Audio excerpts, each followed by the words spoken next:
You know, for almost 80 years, many of us have been drinking fluoridated water without giving it a second thought. It's been praised as a massive public health victory. But now, that very same practice is at the heart of a huge, passionate debate that pits the well-being of a whole community against an individual's right to choose. So, what is really going on here? That is the big question we're tackling.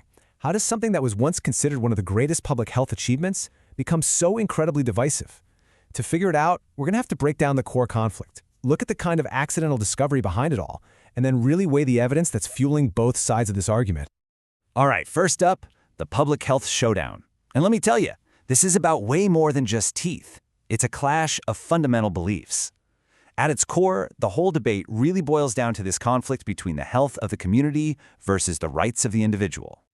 So on one side, you have the public health world. They see fluoridation as this silent protector, a safe, effective, and fair way to shield an entire community from tooth decay, especially people who can't just pop over to a dentist. But opponents? They see it completely differently. To them, it's forced medication, a policy that crosses a major line by taking away your right to say yes or no to what goes into your own body. And just to put this into perspective, fluoridation isn't some weird outlier. The CDC actually ranked it as one of the top 10 public health achievements of the entire 20th century. It's right up there with things like vaccinations, seatbelt laws, and adding iodine to salt. These are all things that just work quietly in the background to keep everyone safer and healthier. Now, to really understand this debate, you have to go back to the beginning. Because fluoridation wasn't something invented in a lab. It was discovered just by observing what was already happening out in the world. So picture this, it's the 1930s, and dentists start noticing this really strange pattern. In towns where the water naturally had a lot of fluoride, people had some staining on their teeth, but they also had way fewer cavities. This discovery sparked a huge 21-city study that helped them find that sweet spot, the perfect amount of fluoride to prevent decay without causing major side effects. And all that research led to the very first public fluoridation experiment in Grand Rapids, Michigan, back in 1945. So what was the big problem they were trying to solve? Well, it's called dental caries. That's just the scientific name for good old-fashioned tooth decay or cavities. It's literally a disease where bacteria in your mouth create acid that eats away at your teeth. And believe it or not, it's still one of the most common chronic diseases that kids face.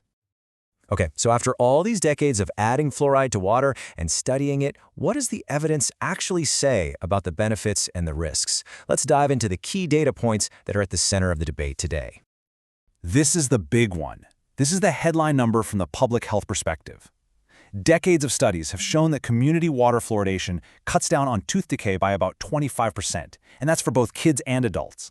That is a massive impact on a super common disease. Now, this isn't just some random number they picked. The recommended level, 0.7 milligrams per liter, comes from decades of research trying to find that exact balance, that optimal dose to protect teeth while keeping any potential side effects to a bare minimum. And the most common side effect you hear about is dental fluorosis. It's really important to understand what this is and what it isn't.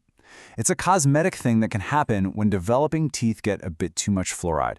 In the US, it's almost always super mild. We're talking faint white lines you'd barely notice.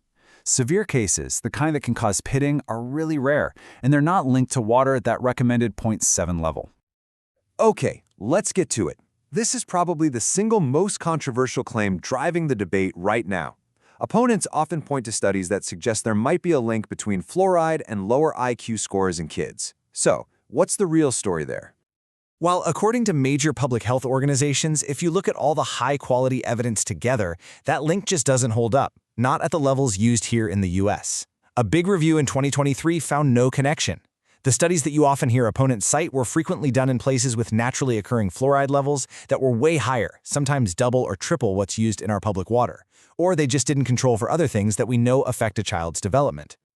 But here's the thing. Even if you completely accept the scientific consensus, the debate doesn't just end. For many people, this isn't about the data at all. It's about a much more fundamental question of personal choice and philosophy. And this is where we get to the ethical heart of the matter. Is fluoridation a violation of our right to control our own bodies, basically a form of mass medication without consent? Or should we see it as just another passive public health tool, kind of like adding iodine to salt, that protects everyone in the community, especially those who need it most? You know, this whole debate isn't just theoretical. There are several communities around the world that have actually stopped fluoridating their water, which gives us a real-world peek at what happens next. Let's just take Calgary, Canada as a perfect case study. After they stopped fluoridation, the results were pretty stark. Tooth decay in kids shot up by 25%. And get this, the number of children who needed to go into an operating room for serious dental surgery, it jumped by a staggering 700%. That shows you the kind of real-world impact removing this one thing can have. And this brings us to a really crucial point: equity. The data is pretty clear that when fluoride is taken out of the water, the burden falls hardest on children and on low-income families. These are the very people who often don't have consistent access to a dentist and who benefit the most from a simple, community-wide preventative measure like this. So, we kind of end where we began, with this huge, fundamental question.